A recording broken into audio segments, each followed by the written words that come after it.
Bismillahirrahmanirrahim.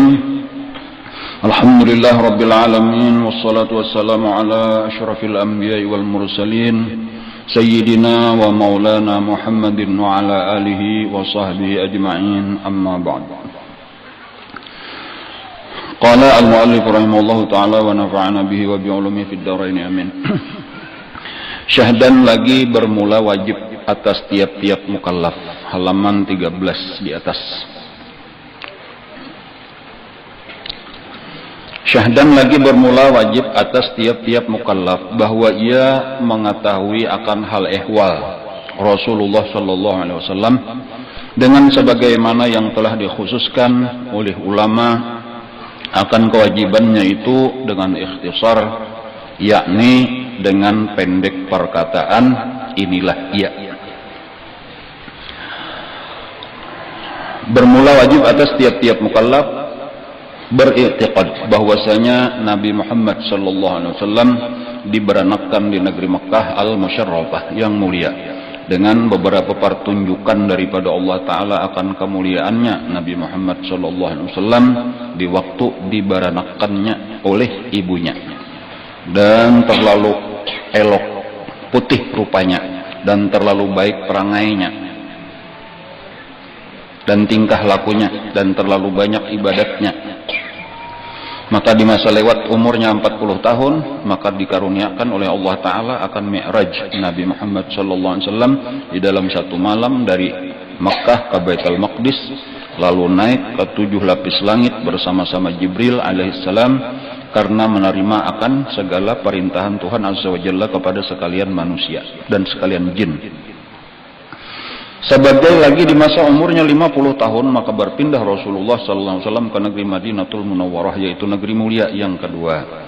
Syahdan maka di masa umurnya 63 tahun, maka wafat Rasulullah SAW di negeri Madinah. Maka disitulah dikuburkannya. Sebagai lagi wajib diketahui akan nama ayahanda bunda Rasulullah SAW, dan demikian pula dengan kata setengah daripada ulama bahwa wajib mengetahui akan nama-nama anak bininya, dan inilah tersebut di bawah ini bilangan sekalian mereka itu dengan tambah lagi nama-nama 4 sahabat dan cucunya Rasulullah dan mak susunya radhiyallahu anhum. Alhamdulillah hari ini kita bisa hadir kembali dengan taufik hidayah Allah Subhanahu wa taala. Mudah-mudahan taufik hidayahnya terus diberikan kepada kita, amin ya rabbal alamin. Pelajaran kita sampai kepada kewajiban mengenal kisah, mengetahui sebahagian daripada kisah Rasulullah sallallahu alaihi wasallam. Jadi di sini bacaannya bermula wajib atas tiap-tiap mukallaf. Jadi wajib syar'i bahwa ia mengetahui akan hal ehwal Rasulullah sallallahu alaihi wasallam. Wajib kita mengetahui kisah Rasulullah. Nah, tetapi nang wajib itu daripada kisah Rasulullah itu sedikit. Sebagaimana yang telah dikhususkan oleh ulama akan kewajibannya itu dengan ikhtisar. Nah, jadi arti ikhtisar ringkas. Jadi sedikit nang sudah kita bacakan tadi itulah nang wajib diketahui. Rasulullah lahir di Mekah, umur 40 tahun diutus jadi Rasul, kemudian sekitar 50 tahun Isra Mi'raj, kemudian hijrah ke Madinah, wafat di Madinah, dikuburkan di Madinah. Itu aja nang wajib tahu. Jadi seandainya itu ada tahu berdosa orang Islam. Misal di mana ujar orang Nabi Muhammad itu dilahirkan, ada tahu ya di rumah sakit kalau aja dosa karena wajib tahu bahwa sidin lahir di Makkah, atau orang bertahun di mana garang kubur Nabi Ikam itu jarang Rasulullah atau Nabi Muhammad tuh kuburnya di mana, ada tahu juga ya di Al-Kah, kira-kira tuh aja berdosa atau jadi wajib tahu di Madinah. Isra Mi'raj itu kemana aja? Nah, kada tahu juga misalnya. Nah, jadi tahu nangaran Isra dari Makkah ke Baitul Maqdis, Mi'raj dari Baitul Maqdis ke langit dan seterusnya. Sebagaimana ibadah-ibadah yang lain, ada istilah wajib disempurnakan dengan nang sunat. Nah kayak itu juga ilmu kita tentang kisah Rasulullah itu nang wajibnya sedikit, sisanya berarti hukumnya apa? Sunat. Jadi disinilah kita perlu sebanyak-banyaknya menambahi nang sunatnya ini. Jangan pernah merasa puas dengan sudah lepas kewajiban karena kita sudah mempelajari apa-apa nang wajib diketahui. Jadi insya Allah nang akan datang kita memperbanyak ini. Salah satu sunat nang penting. Lah jadi ya kadang nang meremehkan, merendahkan sunat-sunat nang lain. Cuman kayaknya mungkin kita kan tetap perhatikan sunat sembahyang, sunat puasa, sudah jadi kerjakan tak sunat-sunat nang lain tak. Baca salawat, baca Quran, sedekah itu sunat saja berarti Anda. Cuma mengetahui kisah Rasulullah sebanyak-banyaknya, ini mungkin kada tetap perhatian sehingga kita kada tetap pelajari. Banyak benar daripada hal ehwal Rasulullah nang kita kada tahu. Nang kadang-kadang malah nang lain kita tahu. Artis bilang apa? Karena nang kita lihat, kita dengar saben hari bukan berita-berita kayak itu aja, kehidupannya aja nang kada ada manfaatnya. Malah nang penting benar ini nang kita kada tahu.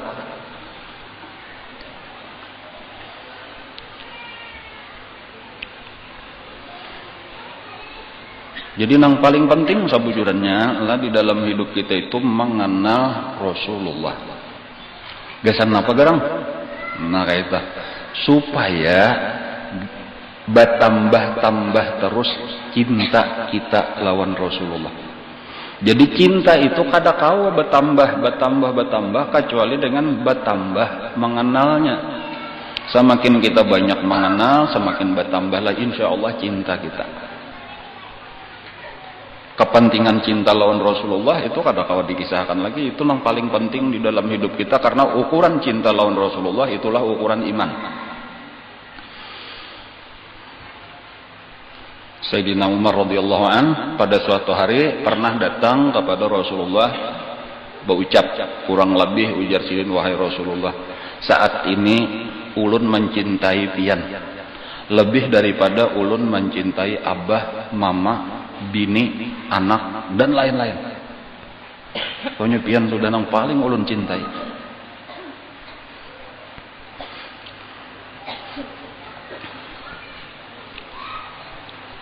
Ujar Nabi, kalau lawan diri ikam seorang pang, nah orang lebihnya tuh kayak itu.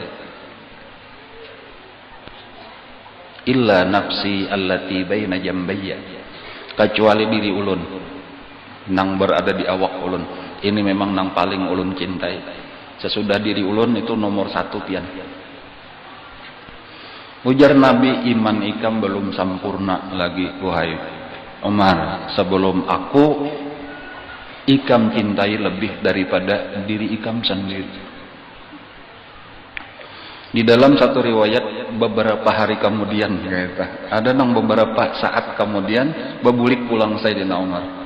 Lalu berucap, wahai Rasulullah, sekarang pian lebih ulun cintai daripada diri ulun sendiri. Lalu dijawab oleh Nabi, sekarang iman engkau sudah sempurna.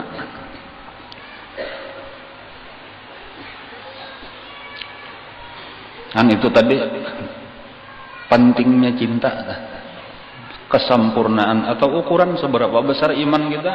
Jawabannya seberapa besar cinta kita lawan Rasulullah.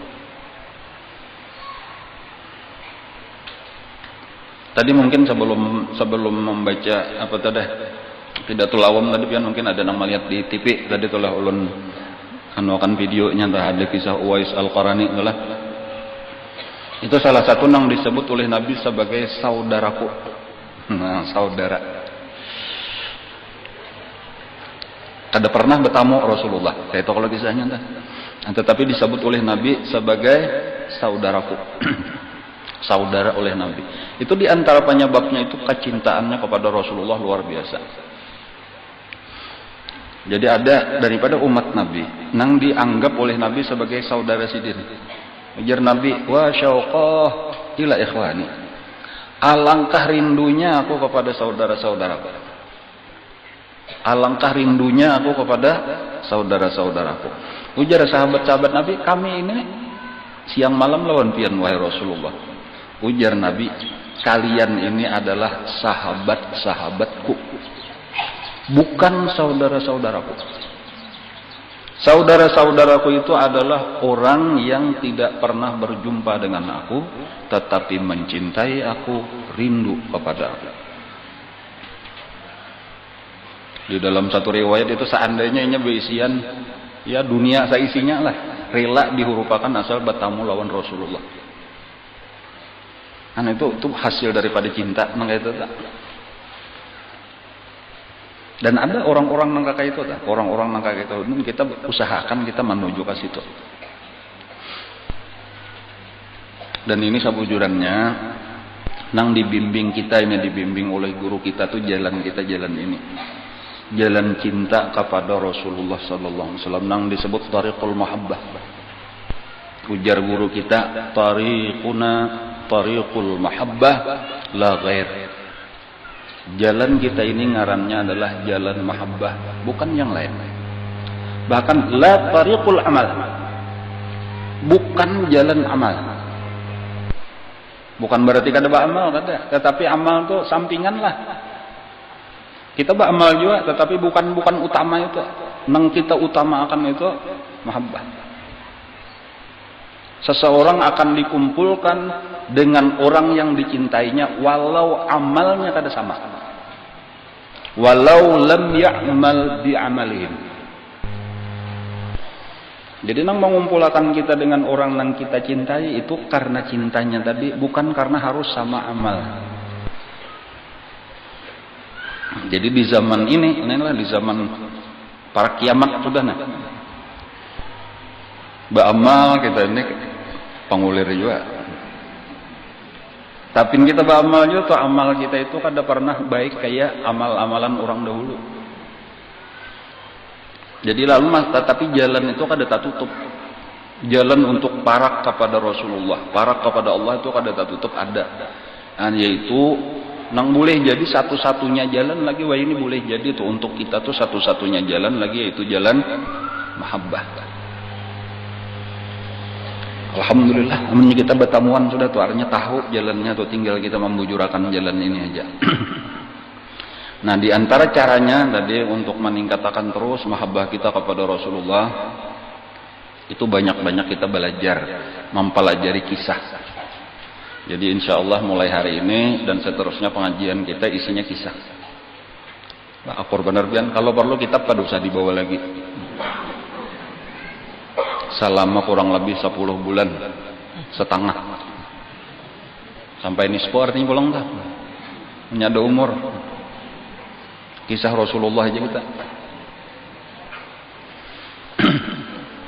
nang kada habis-habisnya sabujurannya tuh kisah tentang Rasulullah nang kita ketahui, artinya nang diketahui oleh manusia, nang ada di dalam kitab-kitab itu terlalu sedikit, nang kada tertulis di dalam kitab terlalu banyak.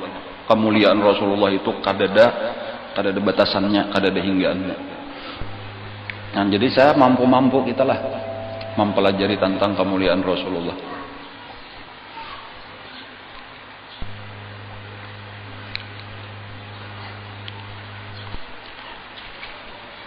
Disebutkan tadi juga telah sebelum kisah Uwais Al-Qarani tadi ada kisah Yaman. Karena sebenarnya kalau hendak kita mempelajari kisah Rasulullah, itu harus dimulai dengan latar belakang, istilahnya adalah latar belakang kehidupan Sidin di Mekah.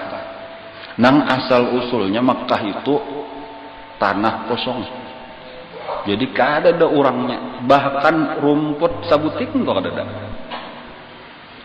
Wadin ghairi dzi zar'in, lembah dataran rendah yang tidak ada mempunyai tumbuh-tumbuhan sedikit pun. Itu istilah di dalam Al-Quran. Wadin ghairi dzi zar'in. Tetapi tambahannya inda baitikal muharram. Tetapi di situ ada rumahnya Allah yang mulia, ada Ka'bah. Jadi Ka'bah ada dibangun oleh Nabi Adam alaihissalam, diperintah Allah di situ.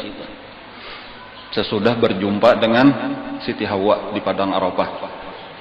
Nah, lalu disuruh beulah bangunan gasan beribadat.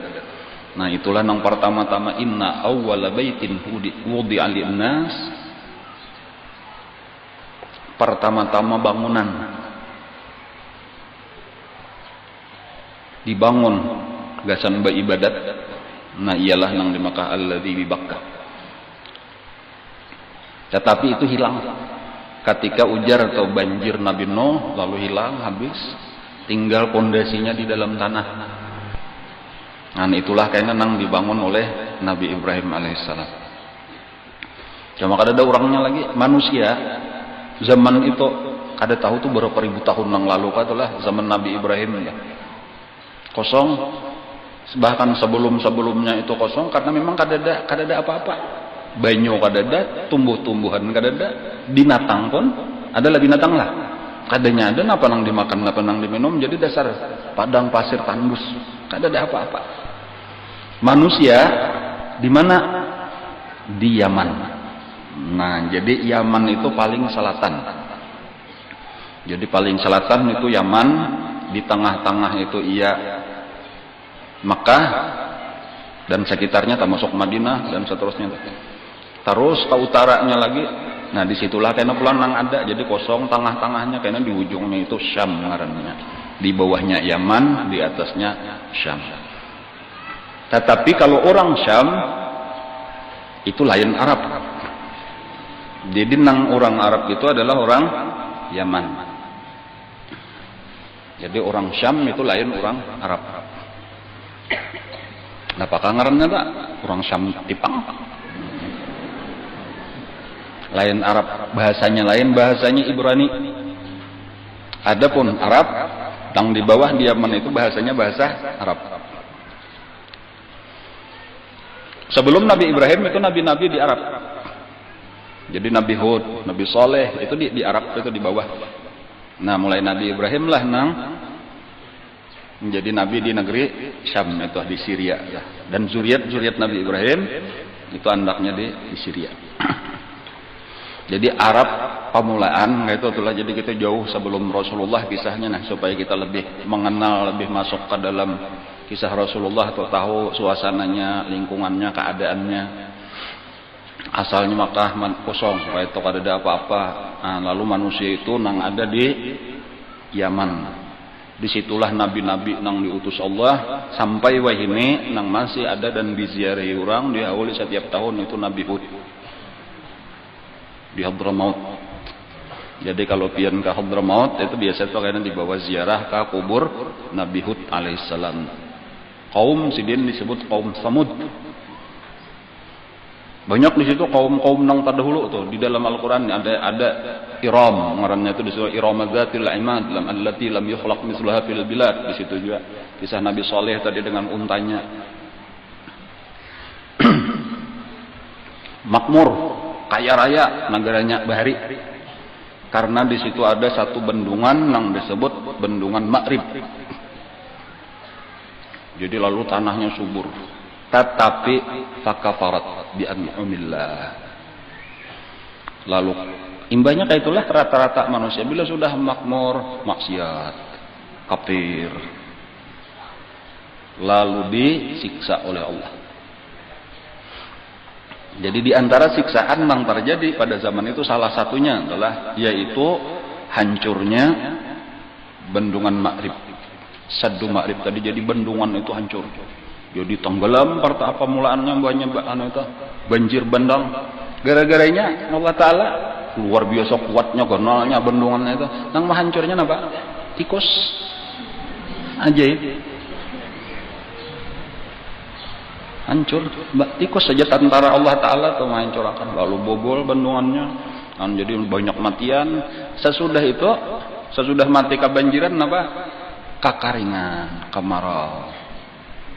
Lalu kelaparan. Duit banyak aja, emas banyak, perak banyak, tapi kada ada nang tanaman, kada ada nang tumbuhnya lagi. Kelaparan.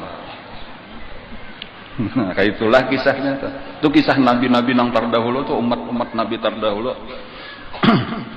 Lalu masing-masing mengungsi.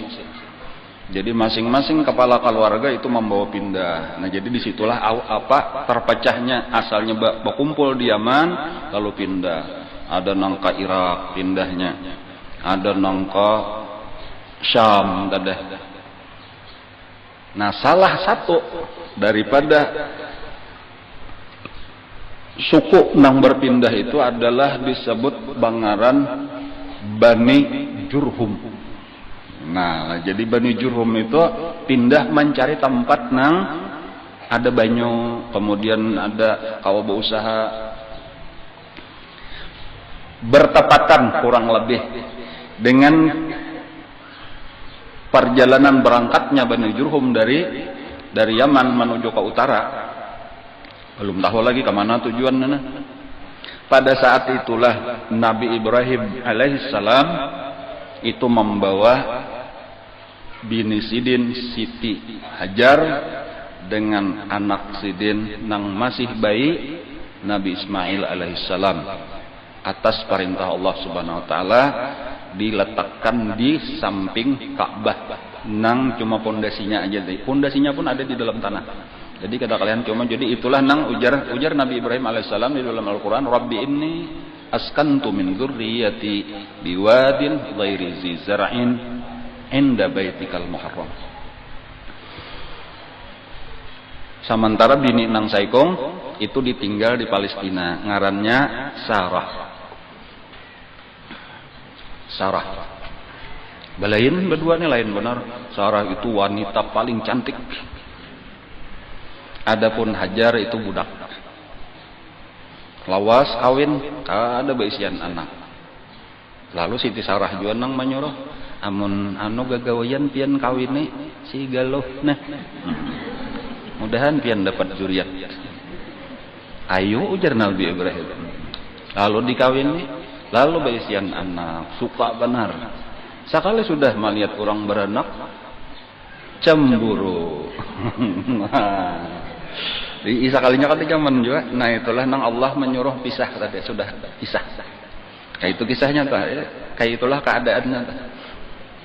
Sekali diperintah tapi dibawa ke Mekah. Lalu diandak di situ. Sudah diandak di situ diturunkan Siti Hajar, diturunkan Nabi Ismail, langsung bepaling Nabi Ibrahim. Bebulik menuju Palestina. Kiau-kiau Siti Hajar nah kada disahuti lagi. Nak mana pian kada disahuti. Lalu kehabisannya dipingkuti bajunya. Baju Nabi Ibrahim. Lalu kata-katanya kayak ini aja. Apakah ini perintah Allah? Allahu amaraka bihadza. Allahkah yang menyuruh pian meninggalkan kami berduaan di sini? Faqala na'am. Ujar Nabi Ibrahim, ya, aku perintah Allah. Idzan la yudayyi'ana, itu kata-kata Siti Hajar. Idzan la yudayyi'ana. Kalau Allah memerintah silakan pian bebulik, Allah kada batah membiarkan kami, kada batah menalantarakan kami. Ujar tu jaka bahasa kita sabutul aqua banyu sakantungan halus kurma. Itulah nang ditinggali oleh Nabi Ibrahim alaihissalam. Tinggalkan perjalanan sabulan tuh dari Makkah ke Palestina tuh perjalanan sabulan bawa unta nang laju. Kada ada harapan bebulik lagi tuh, biar bebulik pulang berarti 2 bulan akan datang tuh membawa sampai bebulik pulang 2 bulan hanya sampai hanya bertamuan pulang. Tetapi ini satu pelajaran biasanya kita tah. Kalau ay laki meninggalkan bisa. Ada aja Allah Taala. Allah kada menyia-nyiakan kita. Rajaki Allah juga nang memberi. Nah, memang beberapa hari kemudian apa aja maimit tuh habis lah, sehari 2 hari 3 hari habislah sudah makanan. Nah lalu nang usaha ya, walaupun tahu tadi Allah nang menjamin rezeki, cuma berusaha makalahan. Nah ya usahanya kayak apa? Kada ada nang ditanam, kada ada banyu, kada ada tumbuhan ya Pak. Ya beli lihat aja kalau ada orang lalu kah napakah. Itulah nang buka naik ke atas gunung Sopa. Dilihat di atas gunung Sopa, kada ada apa-apa. Sejauh-jauh mata memandang pasir. Dilihat di situ cuma ada sebuting pulang gunung nang kada terlalu tinggi, Marwah. Buka ke situ. Naik pulang dilihat-lihat kadada tadudok di situ tak. Apa namanya? Kalau ada sudah di sebelah situ pulang buka pulang ke sapa. Itulah bulang-bulik sampai 7 kali berakhir di Marwah. Anyar kegenangan anak dirabahakan di keandakan dada. Nah, pada saat bolak-balik itulah malaikat Jibril datang, lalu dengan sayapnya Jibril itu ditabuk oleh Jibril atas perintah Allah, maka memancarlah air tepat di kaki, di batis Nabi Ismail alaihissalam. Jadi bebulik dari Marwah, sekalinya banyak memancar di antangan batis anak. Yanang di pasir dikumpulkan, ditahan supaya jangan sampai layau, jangan larut. Seandainya jika ditahan oleh Siti Hajar, maka di Mekah itu akan menjadi sungai yang sangat besar. Cuma bagus saja juga ditahan tadi jadi sumur Zam-Zam akhirnya. Jadi ini pertama Sabuteng, di situ kita tahu di situ ada kisah sumur Zam-Zam. Dan kita tahu ada di situ Bukit Sofa, Bukit Marwah. Dan di situ parak situ juga ada pondasi Ka'bah. Nah, lalu karena beberapa tahun, kadang beberapa hari, beberapa bulan lagi, beberapa tahun kemudian hanya karena datang Nabi Ibrahim alaihissalam. Sudah kawa mendangani begawian. Nah, kawa disuruh sudah, jadi entah umur berapa itu. Hanyar datang. Pertama bertemuan anak sudah ya mungkin 8-9 tahun kawan di apa? Kawan mencari kayu jaka kita. Nah, cuma tadi imbahnya sudah dikumpulkan banyak tadi oleh Siti Hajar. Pada saat itulah kisah napa tadi Bani Jurhum lewat di situ. Bani Jurhum itu pertama-tama melihat burung tarabangan dan turun ke tanah. Itu tanda bahwa di situ ada banyu. Nah, melihat burung. Nah, tuh ada banyu. Nah, itu kalau pindah di tengah padang pasir aja nih, lihat ke atas tuh melihatin apa? Melihat burung, ke mana burung terbang, situ ada banyu. Nah, lalu diiringi arahnya itu tadi, disitulah bertemuan. Sekalinya ada 2 orang, di situ ada seorang ibu dengan anak bayinya. Nah, di higa sumur tadi, itulah nang di kadada makanan jadi minum itu aja. Nah, cuma itu sampai saat ini Zam-Zam itu bukan hanya menghilangkan haus tetapi menganyangi. Jadi amun kadada makanan itu tahan dengan minum Zam-Zam. So banyak-banyaknya minum kanyang. Itu kelebihan air Zam-Zam. Jadi wallahu alam entah berapa hari itu nang Zam-Zam itu aja kurma jelas habis, sudah tinggal Zam-Zam itulah lagi makanan dan minuman Siti Hajar dan Nabi Ismail. Nah, orang Jurhum ini adalah orang-orang nang baik. Nah, kadang nang melihat ada bibinian, ada kakanakan langsung ke situ diambil banyu, apalagi atau direbut kan enggak. Mereka minta izin. Bolehlah kami minta banyu di sini dan karena kami bayar harganya. Kami hendak umpat memakai banyu di sini dan kami akan menukar. Itu awal-awalnya tuh. Jadi itu akhlak nang baik lah. Kadang minta apalagi merampas ada. Jadi di situ ada Hajar aja kita, lalu akur ujar Siti Hajar. Nah, jadi gawian apa bajual banyu Zam-Zam. Kada tahu berapakah saimbir, berapakah sajirigen gitu. Nang orang Jurhum tadi karena berduit ada, itu menetaplah di situ masing-masing baulah rumah di situ. Karena tadi di Yaman kada kawa didiami lagi pada saat itu. Nah, itulah awal-awal kayaknya penduduk Makkah nang pertama. Nah, kisahnya nang pertama datang tadi yaitu kisah penyembelihan Nabi Ismail. Itu kayaknya kisah itu sudah mulai ganal. Kemudian kisah datang nang kedua itu diperintah untuk membangun Ka'bah. Kayaknya ada lagi datang itu kisah Nabi Ismail sudah kawin. Nah, jadi beberapa kali memang Nabi Ibrahim itu datang. Dan di antara kisah yang penting tadi ya adalah ya salah satunya adalah kisah penyembelihan itu kita peringati aja dan insyaallah tahu aja kisahnya itu kisah hari raya Idul Adha. Anta masuk di situ karena ada melontar. Ya kalau lah itu di Mina berarti itu. perintah untuk mendirikan kembali Ka'bah. Nah, lalu disitulah Nabi Ibrahim dengan Nabi Ismail sudah kenal, sudah remaja lah, mencari batu-batu di Makkah itu dikumpulkan, diangkut berdua lalu disusun.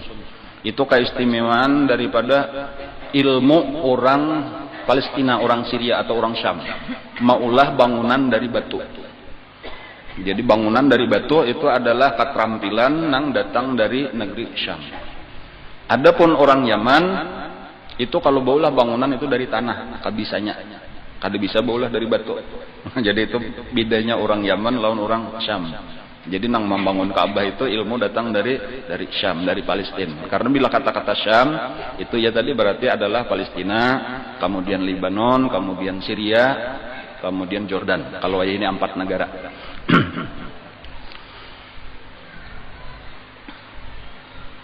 Dibongkar, dicari oleh Nabi Ibrahim ada betamuan kawaid, ngarannya kawaid itu tadi ya pondasi nang dahulu. Nah disitulah dibangun. Jadi karena jadi mundur Nabi Ibrahim ada batu berjejak di situ, meniring-niring bahasa kita tah. Nah melihat pasnya segi 4-nya pas saja tingginya rata aja ka. Kayaknya punya makin benaik batunya nang kandirian Nabi Ibrahim tadi benaik juga. Itulah nang menjadi maqam Ibrahim. Sampai wah ini ada batunya. Wattakhidhu min maqami Ibrahim musalla. Ada disebutkan di dalam Al-Qur'an. Jadi itu sejarah maqam Ibrahim. Itu tempat Nabi Ibrahim berdiri untuk melihat-lihat sambil membangun tadi. Sampai tuntung kekurangan sabigi batu. Jadi ada lagi berlubang, belum ada batunya, disuruh Nabi Ismail mencari. Cari lagi sabiki, nang ganalnya, nang kayak neneknya kada ada nang pasnya tadi, jadi di lain cukup, sudah di situ kurang kada ada nang pasnya.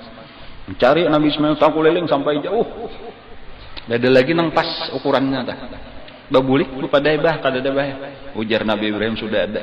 Nah, sekalinya datang di mana pian nang menyuruh ulun mencari, ulun kada betamuan, pian nang beranai maka dapat di mana? Allah Ta'ala mengirimi batu datang dari surga. Batunya putih dan pas diandak di tempat nang kosong tadi. Itulah kisah kaina menjadi Hajar Aswad. Jadi dahulu batunya ganal sabigi putih. Tapi karena ada kisah yang akan datang itu pecah tadi, tak tinggal beberapa nang kawan diselamatkan. Sampai wah ini itu masih ada lagi, cuma tinggal beberapa biji aja lagi nang halus-halus. Nah itulah nang ada dan warnanya berubah jadi hirang, ujar Nabi itu karena dosa manusia.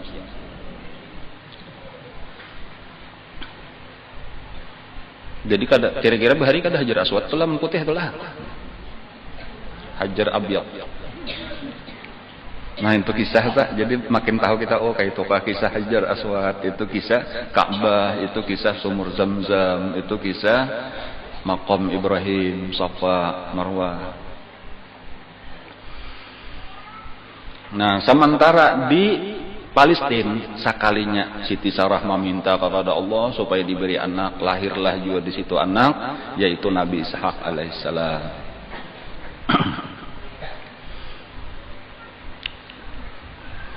Nabi Ismail akhirnya kawin dengan perempuan dari Bani Jurhum.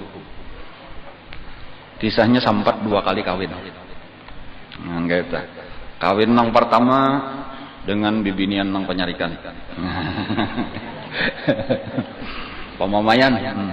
Banyak mengeluh. Nah, kayak itu aja istilahnya, mungkin nang lebih tepat tadi. Banyak mengeluh. Kada mau nyamannya, ada aja nang kada pas. Nya panas balo, hujan balo. Ngapa aja ini ada aja nang kadang kebanyakan mengeluh. Itu kisah Nabi Ibrahim seorang tuh nang udah hilang dah. Cuma kada bapadah nih pada mintuha nih kada tahu, mintuha kada tahu. Lawan Siti Hajar aja nang tahu nih, lawan Nabi Ibrahim kada tahu. Jadi tahu Nabi Ibrahim sudah kawin, tahu rumahnya, datangi kan sakalina ada nang bini. Ya tadi bertakon kayak apa keadaan laki ikam. Ya tadi bilang mengeluh aja tadi, kada ada nang nyaman. Napa apakah dia? Padahal kan aku bepasan. kada mahadang artinya atau hendak bulik padahal tadi ada orang bilang ngarannya Ibrahim. Pasannya sebuting aja nih nah watun nya ke bahasa kita atau watun nih nah kada pas nya nu ganti. Itu aja. Jadi kisahnya menyadatang Nabi Ismail nih datang lah bagi kisah gini yang kakak itu kan sambil bawa mamai aja. Tadi ada orang siapakah datang ngelain aja menyuruh mengganti watun. Ujar Nabi Ismail itu abahku. Dan arti menyuruh mengganti watun itu artinya menyuruh mengganti bini. Dicerai, ditalak oleh Nabi Ismail. Lalu kawin pulang dengan bibinian nang kedua. Nah ini bibinian nang sabar.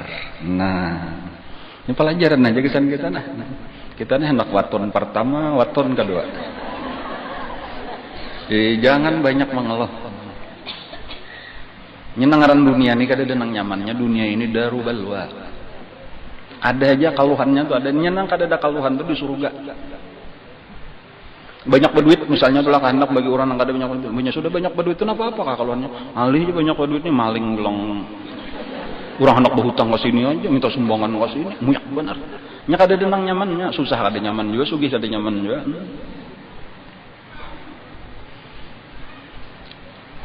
Garing kada nyaman juga, sehat kada nyaman juga. Tahu lah kan? Garing merasa aja sudah nang sehat napa pian ada biasanya orang garing di rumah kakar disuruhnya nang garing itu aja macam-macam muyak aja nang kakar aku. Nya ikam sehat aja nang garing. Kada nyaman. Baduit kada nyaman kan?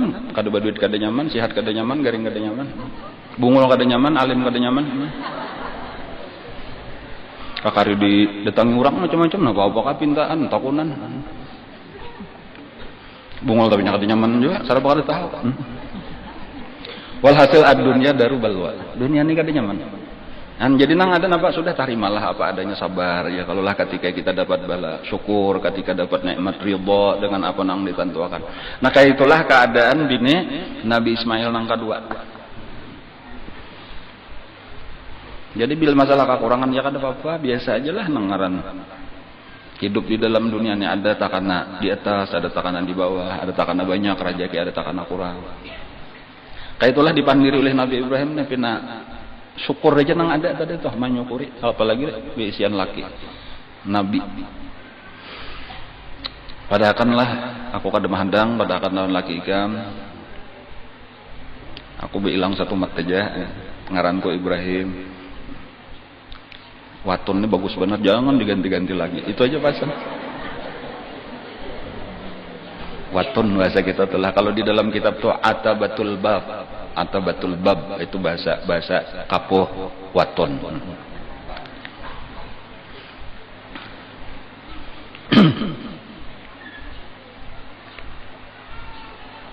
Nah sesudah tuntung membangun Ka'bah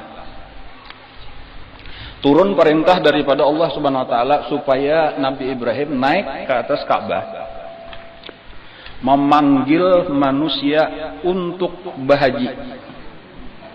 Jadi haji itu diperintah Allah itu pertama-tama kepada Nabi Ibrahim untuk menyeru. Ujar Nabi Ibrahim, "Seapa ada suara ulun ya Allah?" Ujar Allah Ta'ala, "Alaikat da'wah wa alayyal balagh." Tugas ikam itu menyeru, tugas kulah menyampaikan. Nah kayak itu. Itulah di dalam Al-Quran wa azim finnas bil hajj. Umumkan kepada manusia, seru manusia untuk melaksanakan ibadah haji.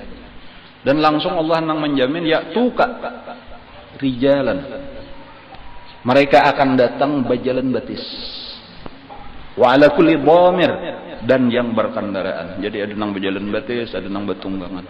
Ya'tina min kulli fajjin amiq. Mereka akan datang dari pelosok-pelosok yang jauh. Dan sampai di mana aja seduniaan datang. Jadi naiklah Nabi Ibrahim ke atas Ka'bah lalu diumumkan, wahai manusia, Allah memerintahkan kalian untuk melaksanakan ibadah haji. Jaka bahasa kita kayak itu. Pengumuman. Allah menyampaikan didengar oleh seluruh manusia di dunia suara Nabi Ibrahim. Cuma ada nang tabuka dadanya, bahkan disebutkan itu sampai ke alam arwah. Jadi arti ke alam arwah itu nang belum ada manusianya lagi, masih di dalam arwah mendengar. Dan disitulah kisahnya mereka itu menyahut panggilan Nabi Ibrahim itu dengan labbaik Allahumma labbaik, labbaik la syarika laka labbaik. Ada nang 2 kali aja mendengar, menyahut kedua kalinya, ada nang 3 kali mendengar, menyahut ketiga kali. Itulah kisah, ada nang sekali bahagia, ada nang 2 kali, ada nang 3 kali. Ada nang kada mendengar.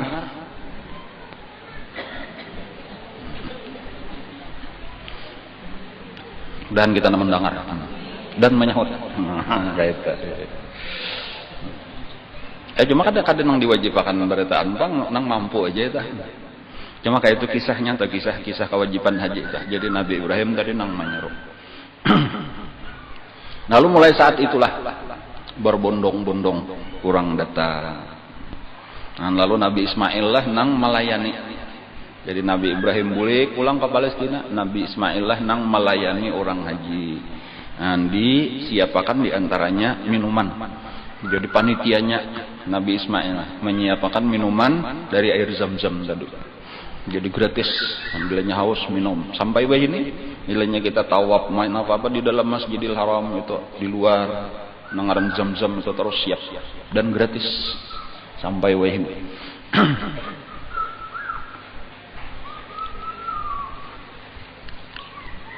Kayak itulah diterusakan oleh sesudah wafat Nabi Ismail, disambung oleh anak-anak Sidin dan cucu-cucu Sidin seterusnya. Ada satu kisah kalau nggak.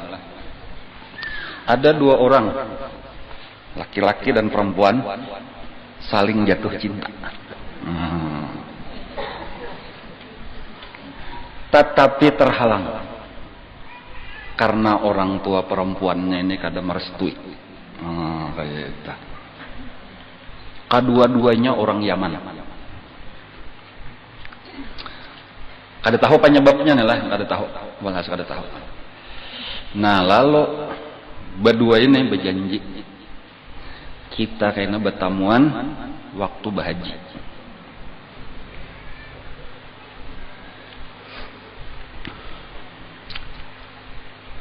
Nah, kayak itulah walhasil tadi sama-sama tulakan berhaji dari Yaman. Cuman diawasi nah, sama-sama dijaga terutama nang di diniannya tadi. Sampai akhirnya nang waktu lengah ada jawayahnya lengah tengah malam. Lengah keluarlah dari kemahnya dan berdasarkan kayak apakah perjanjian walhasil bertamulah di samping Ka'bah. Tetapi ini judulnya bukan di bawah lindungan Ka'bah. Karena nang mereka kerjakan ya boleh jadi asalnya sebagai orang nang lawas kada bertamu saling mencintai. Tetapi sampai akhirnya terjadilah perbuatan nang kada sepantasnya di Ka'bah, yaitu mereka berzina di Ka'bah. Lalu kedua-duanya dirubah oleh Allah menjadi batu. Lalakiannya itu ngarannya Isaf, bibiniannya ngarannya Nailah. Nah, jadi ada patung Isaf dan Nailah. Lalu itu diandak, patung lalakiannya itu Isaf itu di Safa, Nailah itu diandak di Marwah. Untuk peringatan kepada manusia, jangan pernah berbuat maksiat di sekitar Ka'bah. Jadi itu jadi pelajaran. Dan itu kisah di zaman dahulu. Jadi ada patung asalnya, patung Isaf dan Nailah karena. Apa asal usulnya? Ya kayak itu kisahnya tadi. Patung Isaf dan Nailah. Hanya orang kafir tuh kisah bagus tuh, kisah cinta sejati ya Allah sampai jadi patung. Tetapi itu pelajaran yang kada bagus. Karena pintangan tadi berbezinah di higa Ka'bah.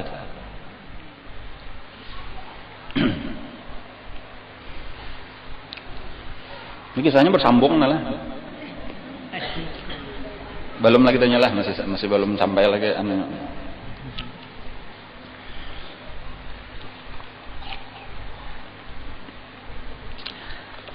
datang serangan di kota Mekah.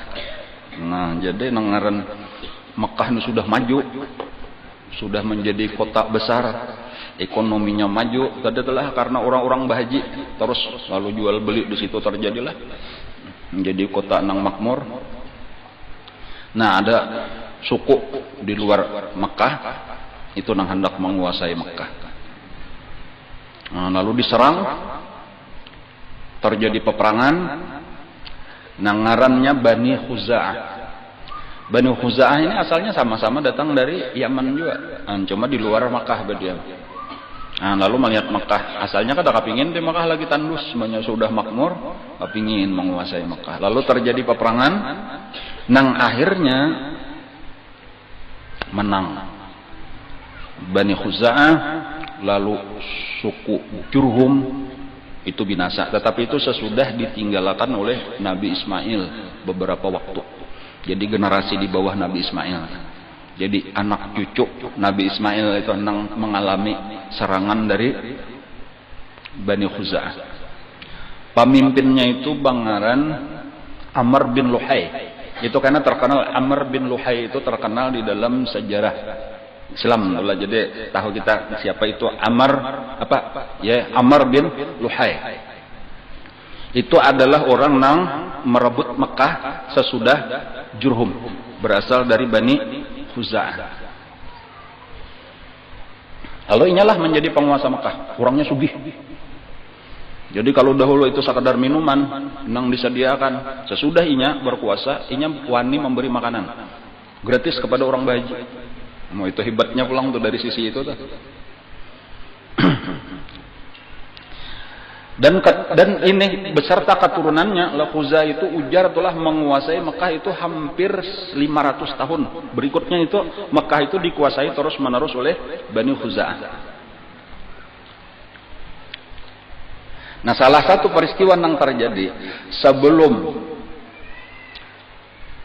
Bani Jurhum itu melarikan diri daripada kota Mekah ketika sudah merasa terdesak, merasa cagar kalah, itu sumur Zam-Zam mereka tutup. Dilimun bahasa kita. Dan karena tahu inilah sebenarnya sumber kehidupan di Mekah itu ini. Jantungnya tuh di sini, pada ringannya di sini, bilanya ini kadada karing sama sekali. Nah, lalu Sapalih bertahan, tetapi sudah sebagai orang yang terjajah lah di situ, Sapalih melarikan diri. Dan cuma sejak saat itu hilanglah sumur Zam-Zam. Dan itu beberapa ratus tahun kemudian karena hanya dibuka kembali sumur Zam-Zam itu oleh kai daripada Nabi kita, yaitu Abdul Muttalib. Jadi awas benar Pak, lebih 500 tahun artinya tuh sumur Zam-Zam itu hilang. Nah, tetapi tetap aja tadi, cuma Bani Khuza'ah itu mengambil banyak dari luar Mekah. Nah, cuma tetap Mekah dikuasainya. Jadi sumur Zam-Zam hilang, Mekah tetap dikuasai. Nah, lalu yang terjadi itulah diantara peristiwa besar yang menjadi sejarah. Sejak zaman Nabi Ismail, Nabi Ibrahim, Nabi Ismail dan seterusnya itu sampai kekalahan Jurhum, itu seluruh Arab itu sudah beragama dengan agama Nabi Ibrahim atau agama Nabi Ismail. Ngaran agamanya itu disebut agama Hanifiyah. Jadi apabila ada di dalam Al-Quran itu disebut karena Ibrahim itu apa? Hanifam, muslimah. Jadi agamanya itu agama, napa ngaran agama Nabi Ibrahim, napa ngaran agama Nabi Ismail? Hanifiyah. Ngaran agamanya yaitu agama menyembah Allah Subhanahu wa taala. Sembahyangnya, ibadahnya itu sembahyang 2 kali sehari, ujar itulah pagi 2 rakaat, sore 2 rakaat. Dan itulah yang terus dilakukan oleh orang-orang sampai kepada Rasulullah sallallahu alaihi wasallam. Sebelum diangkat menjadi nabi, Abbasidin Kai itulah ibadahnya. Jadi agamanya ngarannya agama Hanifiyah. Nah, lalu pada suatu hari penguasa Mekah nang hanyar nang Bangaran Amr bin Luhai itu pergi ke negeri Syam. Lalu di pedalaman negeri Syam itu ada satu suku ngarannya Amalik atau Amalikah. Mereka itu menyembah patung. Jadi puga melihat orang, napa ini menyembah patung? Lalu betapun lawan orang situ, napa mereka menyembah patung? Ujar mereka, ini adalah wasilah kami kepada Allah. Nah, untuk mendekatkan diri kepada Allah, dan mereka ini membantu kami. Napa apa nang kami minta bilanya kami kada beranak bapada minta berdoa di sini minta karena dikabulkan beranak bilanya kami kemarau minta supaya turun hujan macam-macam. Ujar Amr bin Luhai, bisalah aku minta sebuting hendak ku bawa ke Mekah supaya karena kami ada juga tempat meminta. Nah disinilah mulai rusaknya agama Hanifiyah. Lalu diberi saikong sebuting salih gonalan ngaran patungnya Hubal. Jadi Hubal itu adalah patung atau berhala pertama yang ada di Mekah, dibawa oleh Amr bin Luhai dari Syam, dari suku Amalikah ngaranna. Amr bin Luhai itu seperti raja nang setiap perkataannya itu adalah hukum. Jadi sejak saat itu diperintahkannya wajib sujud kepada Hubal. Maka taatlah seluruh manusia. Kada ada nang waninya melawan. Rajanya bangnya. Nah, jadi mulai disitulah inya nang sebelum itu seluruh orang Arab, seluruh Arab itu adalah ahlu tauhid. Tidak menyembah kecuali kepada Allah. Sejak Amr bin Luhai inilah membawa Hubal, sejak itulah agama Arab itu menjadi syirik. Nah, itu.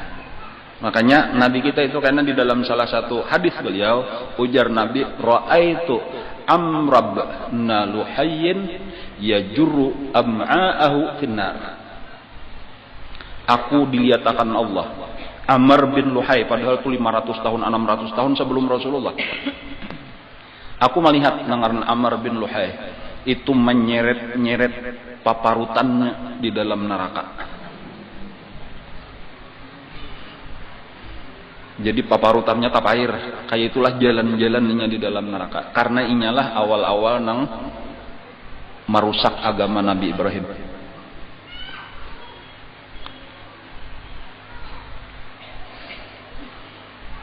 Lalu syaitan nang memasuki di hatinya nih. Jadi disinilah supaya kita napa maka sampai itu jawabannya beratan syaitan. Syaitan itu terus berusaha menyesatkan manusia. Jadi Amr bin Luhai tadi melihat orang nang sesat dimasukinya. Ya kayak ikam gak itu juga. Satahu ikam anu juga karena satahu di Makkah karena ada bebanyu juga macam-macam itu. Gila gagawayan. Bahkan karena timbul pemikiran-pemikiran yang lain. Penghabisannya diperintahkan setiap suku itu supaya beulah juga patung masing-masing. Jadi waktu tawaf, waktu di Mekah itu wajib sujud kepada Hubal, tetapi harus dilestarikan itu di kampung masing-masing, tetapi dengan syarat membawa batu dari Mekah. Lalu masing-masing suku itu baulah patung.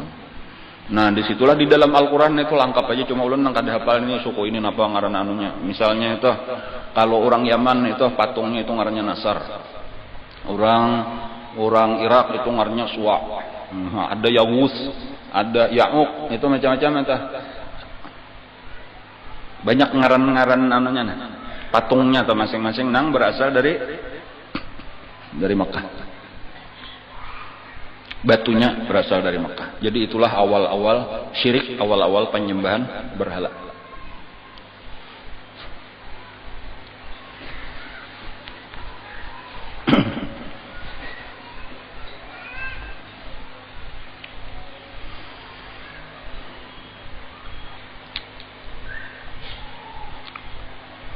Dan itu terus berkelanjutan sampai kayaknya Fathu Makkah.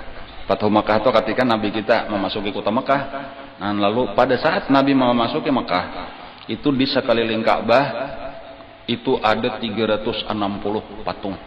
Mohon banyaknya. Jadi asal sabuting berubah menjadi 360. Jadi di antara godaan bisikan setan, kesesatan yang dimasukkan ke dalam pikirannya Amr bin Luhai itu supaya patung yang ada di Safa dan Marwah itu diparakakan ke Ka'bah, diandak di higa sumur Zamzam, Isab dan Nailah, dan wajib disembah.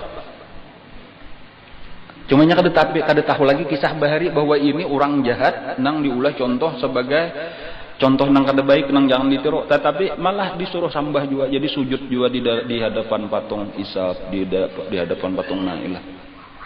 Andaknya di parak sumur Zam-Zam, kisahnya kayak itu.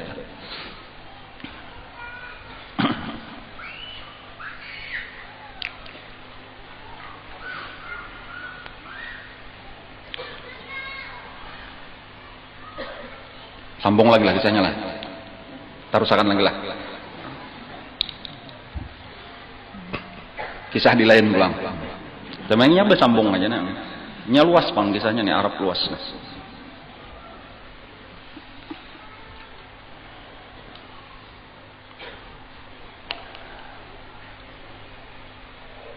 Ada raja Yaman.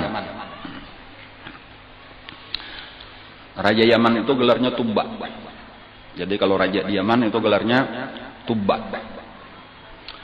Raja di Habasyah itu besusu barangan lawan Yaman, nang mahalatnya adalah Laut Merah. Jadi Yaman di pinggir Laut Merah, itu Laut Merah bila menyubalah naiknya tuh ngarannya Habasyah. Ethiopia Jawa ini tuh, cuma lebih luas daripada Ethiopia. Wah ini. Kalau Habasyah itu rajanya gelar, jaka kita raja bahasa kita tuh, orang situ menyambat untuk raja Yaman Tubba. Adapun untuk Habasyah Najasyi. Jadi itu istilah-istilah sebenarnya sama aja, maksudnya pemimpin tertingginya tuh. Jadi kalau di Persia itu Iran itu ngarannya Kisra.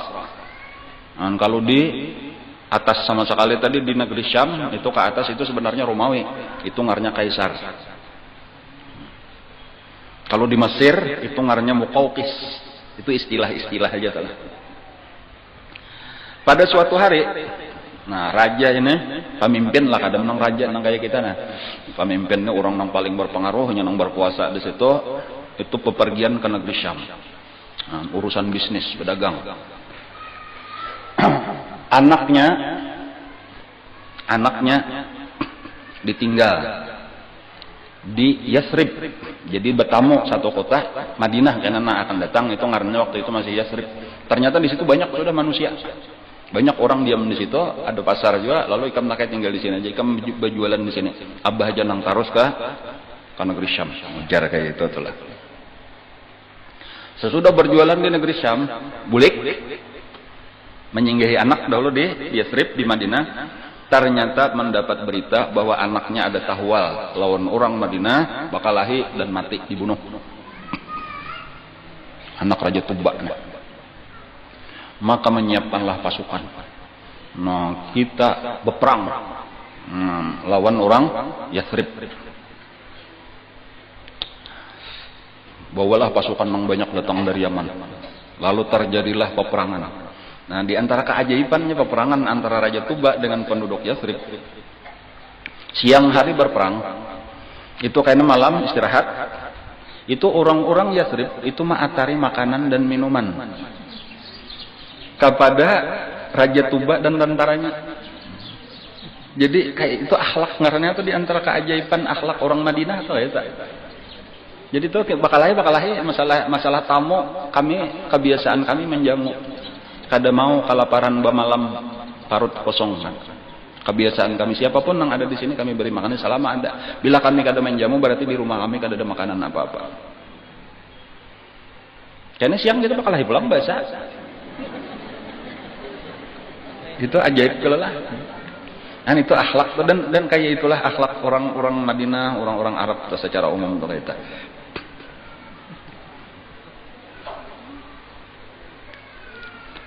Pada saat itu lah di Madinah, kemudian ada sekitar 200 km daripada Madinah ke utara itu ada satu tempat namanya Khaybar. Jadi Khaybar itu isinya, kota Khaybar itu adalah Yahudi. Bahkan sebahagian Madinah itu orang Yahudi. Lalu ada dua orang pendeta Yahudi mendatangi pada satu malam itu kepada Raja Tubba. Minta izin untuk bertamu lawan Raja Tubba. Nah, lalu bertamuan diizinkan lalu berpandir. Artinya rencana pian ini kayak apa juga di Madinah. Ujar Raja Tubba, aku hendak memerangi orang Madinah ini sampai habis. Jadi anakku Saikong Itu tabusannya seluruh, mun kada habis buhan Madinah ini kada ampe aku perangi. Ujar pendeta Yahudi ini tadi, kalau boleh kami memberi nasihat, pian sia-sia. Kada kawa, bahkan pian akan kalah. Kenapa ujar Raja Tuba? Kenapa? Karena ini adalah kota Nabi. Ini kota Nabi. Mereka ini memang disiapkan untuk menyambut kedatangan Nabi. Dari mana ikam tahu? Kami ini dari Palestina berpindah ke Khaybar, sebagian pindah ke sini karena kami menghadang-hadang kedatangan seorang Nabi yang ada disebutkan di dalam kitab kami Taurat.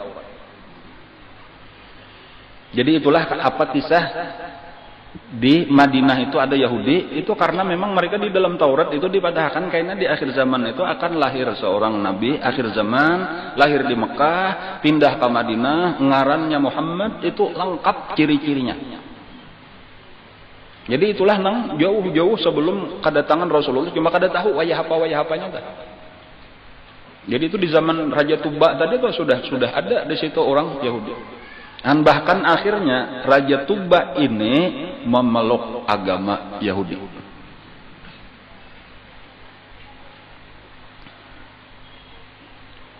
Ampih berperang. Nah, lalu terjadi perdamaian lawan ahli Yatsrib. Bahkan di antara pengikutnya itu disebutkan ada yang bertinggal menetap. Mungkin ulun hendak juga berdiam di sini aja, minta izin lawan raja. Ulun kada hendak umpat bulik ke Yaman. Ulun hendak umpat mahadang Nabi terakhir. Mudah-mudahan bertemuan. Amunnya ulun kada bertemuan, mudahan anak ulun kena bertemuan. Amunnya kada anak ulun, mudahan cucu, kayak itulah seterusnya. Ulun kada ingat nang kisahnya, mungkin nang ke-7 atau lebih zuriatnya itu nang hanya bertemuan, yaitu Abu Ayyub Al-Ansari. Disitulah kayaknya kisah unta Nabi itu singgah bemandak di muka rumah Abu Ayyub Al-Ansari, karena di tangan Abu Ayyub Al-Ansari itu adalah surat daripada Raja Tuba kepada Rasulullah sallallahu alaihi wasallam. Jadi Raja Tuba itu berkirim surat lawan kawannya yang bertinggal tadi. Nah lah, ini nah, aku berkirim surat bahwa aku beriman, aku percaya dengan Nabi yang terakhir, Nabi Muhammad sallallahu alaihi wasallam. Dan seandainya ikam kada bertamuan jurung lawan anak ikam, bel padahakan pulang punya anak ikam kada bertamuan jurung lawan cucunya, terus menerus supaya sampai ke tangan Rasulullah. Dan itu disampaikan ujar oleh Abu Ayyub Al-Ansari kepada Rasulullah. Jadi ada umat Nabi nang ratusan tahun meninggal sebelum Nabi, tetapi kayaknya dianggap sebagai umat Nabi, yaitu Raja Tuba, ngarannya Tabban Asad. Tabban Asad itu salah satu daripada raja di Yaman. Di tengah jalan, lalu ini hendak menuju pulang tempat kelahiran Nabi. Tahu sudah, bahkan ulama pendeta Yahudi tadi mengiringi sambil melajari agama umpat. Nah, umpat. Di tengah perjalanan kita menuju Mekah. Sebelum sampai ke Mekah itu ada dari Bani Huzail. Ngaranya Bani Huzail itu orang nang datang dari Yaman juga pulang. Lain pada Khuza'ah. Berdiam di luar Mekah. Tetapi hiriklah melihat Mekah nih. Cuma kadawani kayak Khuza'ah untuk menyerang. Lalu memandiri Raja Tuba. Pian hendaklah emas nang banyak. Ujar Raja Tuba, siapa ada hendak? Itu nah di Ka'bah itu terkumpul di situ. Jadi bilanya orang bahaji itu banyaklah nang membuat duit, menimbai macam-macam ke dalam Ka'bah itu. Lalu terkumpullah di situ harta nang banyak. Dan bahkan itu sampai kayaknya kalau kada salah ingatan itu kisah Abdul Muttalib itu mah nabuk sumur Zam-Zam itu mendapatkan 2 kijang, patung kijang daripada emas. Minjangan, gonol kalau minjangan itu 2 ikung terbuat daripada emas. Nah lalu tapangaruh Raja Tuba tadi nih mendengar emas banyak tadi tuh, bahkan ada yang kayak kijang 2 ikung, belum lagi duit emas perak macam-macam. Lalu bersiap-siap kayak itu kita serang aja sudah, kita rabut itu. Nah untung ada pendeta Yahudi tadi. Pian jangan menyerang itu kecuali pian kebinasaan, benar aja pian akan dicelakakan oleh Allah nang pemilik Ka'bah itu. Jadi bang kayak apa? Lebih baik pian muliakan tawaf di situ, muliakan Ka'bah. Kan maasik. Nah ini untungnya yo maasik lawan orang alim lah. Kada jadi. Dan bahkan inya menyiapakan kiswah. Nah, jadi Ka'bah sebelumnya mulai zaman Nabi Ibrahim itu batu benar aja. Lalu Raja Tuba itulah nang pertama-tama maulahkan kalambu Ka'bah nang bangaran kiswah. Nah, bahkan sesudah sampai ke Ka'bah tadi lalu tawaf di situ. Malam harinya teguring bermimpi malapisi dengan kain nang lebih baik. Nah, maka besok harinya dibawakan dari Yaman sutra nang paling bagus lalu dilapisi. Jadi itulah nang kisah kenapa di Ka'bah itu berlapis-lapis. Dan itulah awal-awal kisah kiswah juga. Dan itu berkelanjutan artinya dibiarkan aja oleh Rasulullah sampai Islam sampai ini. Jadi Ka'bah itu diberi kalambu dipakaiani sampai ini. Awal-awalnya apa itu? Awal-awalnya adalah zaman Raja Tuba.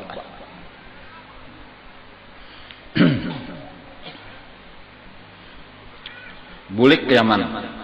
Nah, kayak itu. Yaman itu, nalah itu di zaman sebelum kedatangan agama Islam, itu ketika agama Nabi Ibrahim sudah rusak, itu makin lawas makin rusak, makin lawas makin rusak kayak itu. Nang paling berkuasa pada zaman itu jaka orang-orang berpengaruh ngarannya dukun dan tukang sihir. Nah, jadi di zaman nang kakak itu nang hebat-hebat itu dukun lawan tukang sihir. Jaka bahasa kita ya dukun juga tukang sihir tuh nang bubuhan nang bisa memarang maya macam-macam itu nang memberi pembenci. Nah itu ya tuh tukang sihir ngaran nata. Itulah orang-orang nang tokoh-tokoh masyarakat nang dipandang. Raja Tuba kembali ke Yaman lalu membawa rakyatnya supaya masuk agama Yahudi. Karenanya sudah jadi Yahudi. Lalu ditolak oleh terutama benar tokoh-tokoh masyarakatnya tadi. Terutama dukun-dukun dan tukang sihir. Nah. Lalu kayak apa? Jadi musyawarah lawan pendetanya, ada membawa pendetanya tadi. Ujar pendeta, biasanya apabila ada perselisihan bubuhan pian kayak apa? Biasanya ini bertambah tadi kesesatan atau selain sudah menyembah patung. Kami di sini ada beisian api nang dimuliakan, nang bahkan disembah. Apabila ada nang berselisih, mengetahui siapa nang bujur, siapa nang salah, itu kayaknya berparak di api itu. Bilanya dibuka lawang, ini tutup apinya nih di dalam kamar kata. Itu bilanya dibuka lawang, bilanya disambar oleh api, itulah nang salah.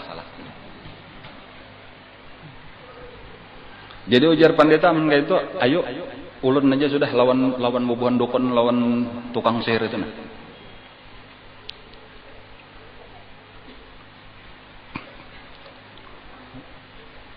Pengarannya, ya bersumpah lah modelnya di muka situ siapa nang bujur, siapa nang salah.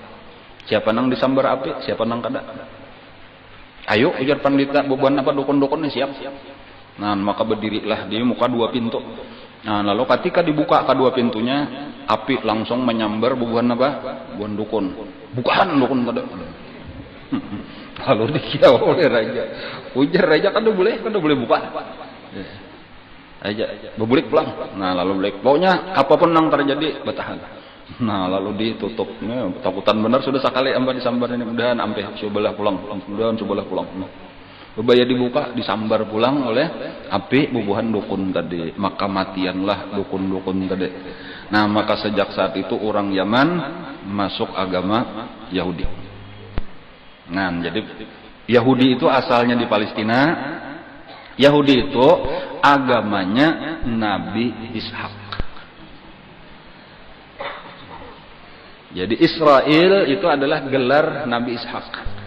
Jadi Bani Israel artinya anak cucu Nabi Ishak. Agamanya disebut dengan Yahudi. Anta masuk kayaknya kitabnya yang utama itu adalah mulai Nabi Musa, kitab Taurat. Cuma sama aja, sama-sama agama tauhid. Nah, lalu ampihan menyembah patung. Nah, lalu bertuhan kepada Allah. Ngaran agamanya tadi agama Yahudi. Itu diantara kisah-kisah mukaddimah hajatu hari ini lah. Panjang lagi kisahnya tak? Banyak lagi kisahnya. Sampai karena kelahiran Rasulullah dan seterusnya. Cuma ini sebagai mukaddimah untuk menuju kisah Rasulullah. Dan insyaallah karena akan datang ada kalaulah untuk episode berikutnya aja masih seharusnya antara itu karena Yaman itu akan dikuasai oleh negeri Habasyah. Di antara gubernurnya ngarannya Abraha. Nah, parak itu bila sudah kisah Abraha itu berarti menjelang tahun gajah sudah. Ancam untuk bersambung. Bagaimana kisah selengkapnya? Nah, itu. Insyaallah karena kita ikuti pada minggu yang akan datang. Mudah-mudahan apa yang kita pelajari ada manfaatnya ya rabbal alamin. لقضاء الحاجات إلى حضرة النبي وآله الكرام الفاتحة أعوذ بالله من الشيطان الرجيم بسم الله الرحمن الرحيم الحمد لله رب العالمين الرحمن الرحيم مالك يوم الدين إياك نعبد وإياك نستعين اهدنا الصراط المستقيم صراط الذين أنعمت عليهم غير المغضوب عليهم ولا الضالين آمين يا رب العالمين بسم الله الرحمن الرحيم الحمد لله رب العالمين اللهم صل وسلم على سيدنا